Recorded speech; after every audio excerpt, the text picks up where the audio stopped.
अंबुज आनंद। राधे राधे। राधे राधे महाराज जी।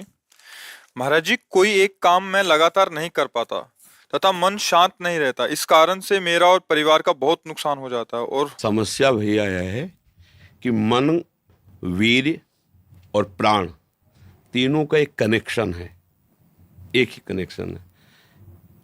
अगर हमारा वीर्य ब्रह्मचर्य ठीक है तो मन शांत और एकाग्र रहेगा और प्राण बलवान और सूक्ष्म रहेंगे। अगर वीर्य कमजोर हो गया तो मन चंचल, अशांत और प्राण स्थूल और बलहीन हो जाएंगे। स्थूल, सूक्ष्म नहीं होंगे। अब हमको मेन पॉइंट पर सुधार करना है, चाहे गृहस्थ हो चाहे विरक्त। गृहस्थ के लिए भी एक संयम से बर्ताव करने के लिए कहा गया है, और अगर जब तक ब्याह नहीं हुआ तब तक तो और संयम से रहना ही चाहिए। अगर हम लोग वीर्य का महत्व समझने लगे, ब्रह्मचर्य का, तो हमारा जीवन काफी संकटों से निवृत्त हो सकता है। अध्यात्म शक्ति वीर्य से ही प्रकट होती है। जब हम ब्रह्मचर्य से रहते हैं, भजन करते हैं, मान लो गृहस्थी में है, भगवान कश्यप जी 10,000 वर्ष तक ब्रह्मचर्य रहे। फिर उन्होंने माता विनता के गर्भ में, जानते हो कौन पैदा हो? भगवान गरुण जी पैदा हुए। कितने बलशाली, भगवान के वाहन, पूरे विश्व ब्रह्मांड को अपने एक पंखे में रख के उड़ सकते हैं। 10,000 वर्ष भजन किया तो फिर गरुण जी पैदा हुए। अगर गृहस्थी में भी है, संयम से रहकर भजन करके, फिर तो बुद्धिमान, ज्ञानवान, बलवान बालक पैदा होगा। मुझे लगता है ब्रह्मचर्य की तरफ से हमारे समाज की दृष्टि हटती चली जा रही है।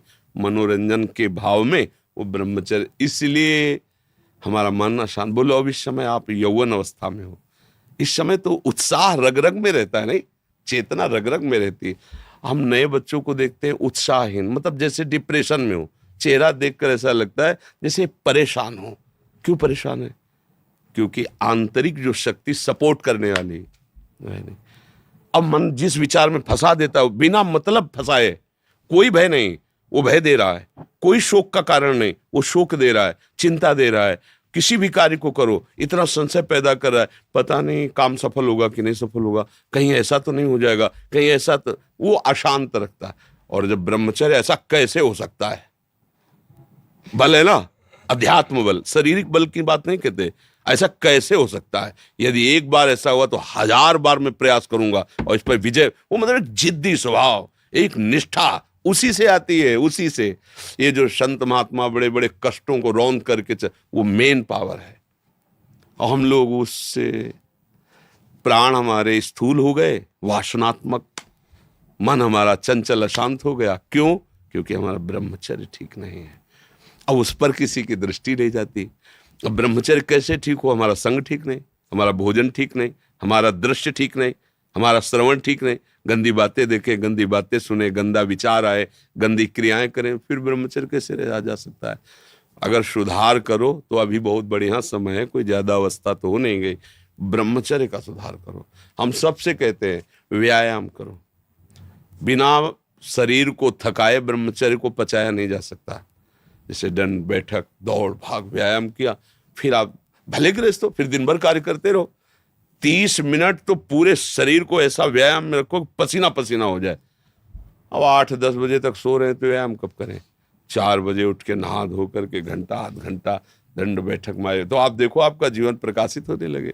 ये नहीं कहते कि बाबा जीवन, गृहस्थी में भी, गृहस्थी जीवन कोई साधारण इतना बड़ा बोझा लाद के चलना है परिवार का।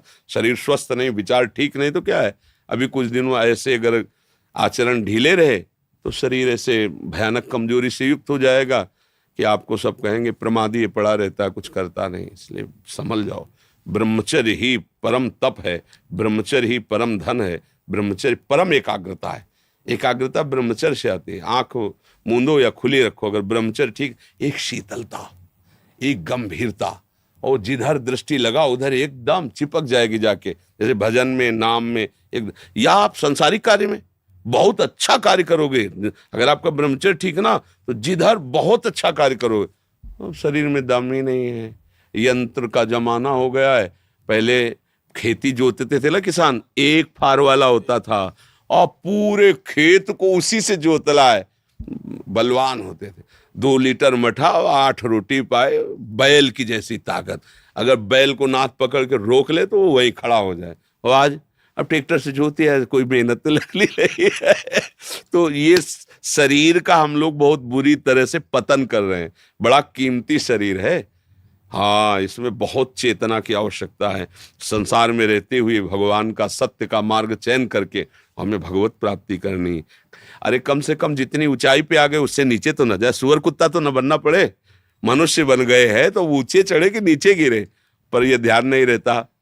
हम काम करने लगते हैं वही जहाँ नीचे गिरना है। अब दूसरे जीवों का मांस खाना, शराब पीना, जुआ खेलना, व्यभिचार, ये कहाँ ले जाएगा? एकदम नष्ट कर देगा। तो जवान बच्चे हो, सावधान रहो, खान पान ठीक रखो, सावधानी पूर्वक चलो।